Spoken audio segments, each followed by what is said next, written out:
ভূমিস্খলনৰ বাবে বন্ধ হৈ পৰিছে ৰেল সেৱা। ডিমাচা জিলাৰ জাতিংগা আৰু হাফলঙৰ মাজত এখন ঠাইত ভূমিস্খলনৰ ফলত ৰেল যাত্ৰা অৱৰোধ হৈছে। আৰু ইয়াৰ ক্ষেত্ৰত আমি প্ৰথমত যাত্ৰীসকলৰ পৰা জানিবলৈ যত্ন কৰিম যে তেখেতসকলৰ কি সুবিধা হৈ আছে আৰু অসুবিধাৰ সন্মুখীন কি হৈ আছে সিহঁতৰ মুখৰ পৰা জানিবলৈ যত্ন কৰিম। কি ক'ব দাদা, আপোনালোকে ক'ত যাব? আপনি?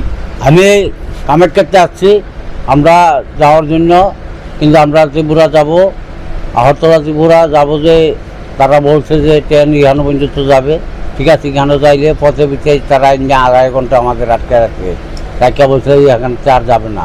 তারপরে আমরা যখন আবার অভিযোগ করলাম, হওয়ার পরে তারা বললো কি হ্যাঁ অমুক ডিম্বাপুর পর্যন্ত যাবে। আপনাদের অসুবিধাটা কি হয়েছে? হ্যাঁ, এখন এখান থেকে ভাড়াটা গুয়াহাটিতে আমরা ভাড়া নিচ্ছি।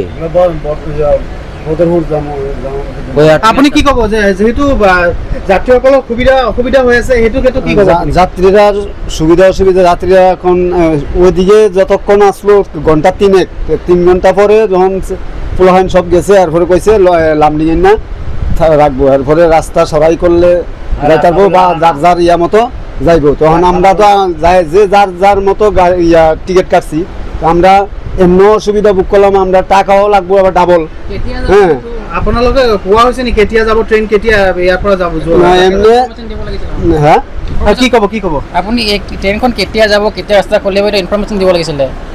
আপোনালোকে কি ইনফৰমেশ্যন নিদিয়াকৈ বন্ধ কৰি দিলে নেকি? নাই, তেনেকৈতো হৈছে, বন্ধ বুলি কৈ দিছে আৰু কৈছে। জানেনে কিহৰ কাৰণে বন্ধ হৈছে ট্ৰেইন মাটিখিনি বোলে পৰিছে, ভূমিস্খলন হৈছে, এইটো জানেনে আপুনি? এইটো নাজানো, এইখিনি কথা কোৱা নাই। ক'ৰ পৰা আহি আছে আপোনালোকে? মই হোজাইৰ পৰা আহি আছোঁ, শিলচৰ যাম।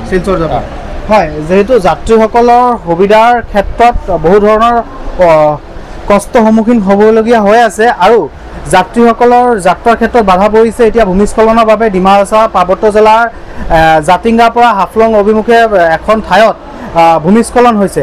এই ভূমিস্খলনৰ ফলত অনিৰ্দিষ্ট কাললৈ বাতিল কৰা হৈছে